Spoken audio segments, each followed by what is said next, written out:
get the knowledge about Japanese language and also about all the information that you need to know before learning Japanese language.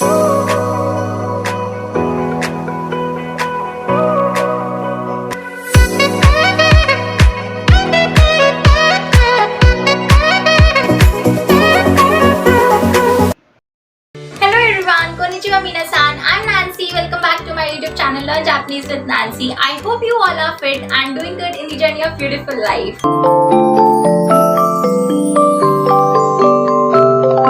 Today we will get the knowledge about Japanese language and also about all the information that you need to know before learning Japanese language, or can say introduction to Japanese, which includes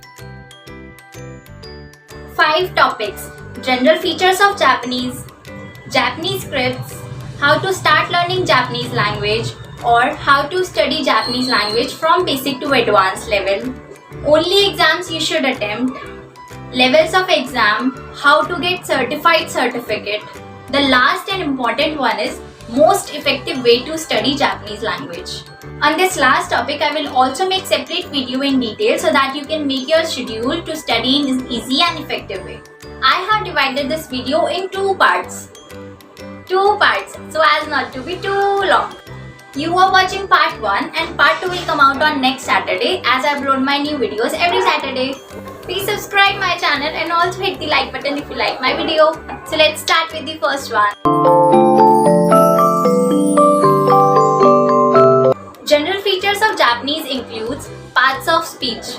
In this, the Japanese language is comprised of verbs, adverbs, nouns, adjectives, conjunctions and particles. All these are in other languages also: English, Hindi, Punjabi, French, German, Spanish and many more.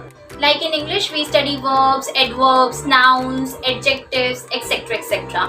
And in Hindi also we study Sangya, Sarvnam, Visheshan, Kriya Visheshan, etc. Our second feature is word order.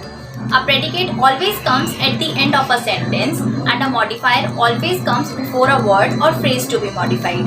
Third is predicate. There are 3 types of predicates in Japanese: noun, verb and adjective. A predicate inflects according to whether it is affirmative or negative and non-past or past. Adjectives are divided into 2 types according to their types of inflection. They are called e-adjectives and na-adjectives. In further videos, you will learn about these 2 adjectives. One more thing in predicate is, in Japanese, words do not inflect for person, gender or number. Our fourth feature is particle. A particle is used to show the grammatical relation between words or to show the speaker's intention or to connect sentences. Our fifth and last feature is omission. Words or phrases are often omitted if they are understood from the text. Even the subject and object of a sentence are often omitted. These were some general features of Japanese. Now move on to our next second topic. There are 3 kinds of letters or scripts in Japanese: hiragana, katakana and kanji.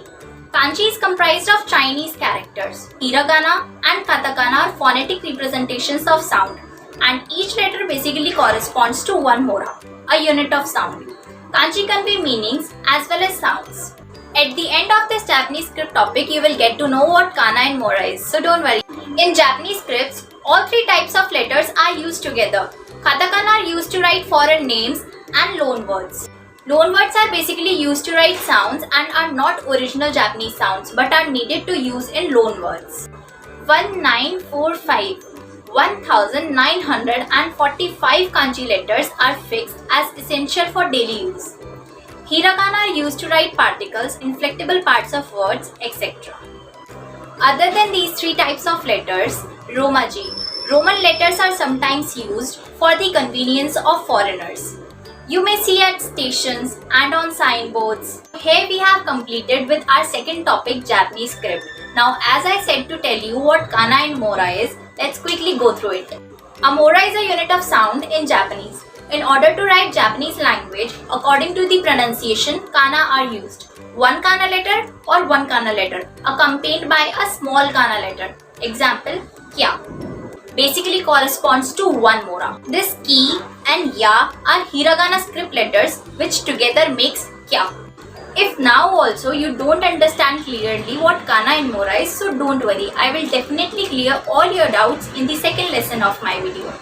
Now move on to our next topic.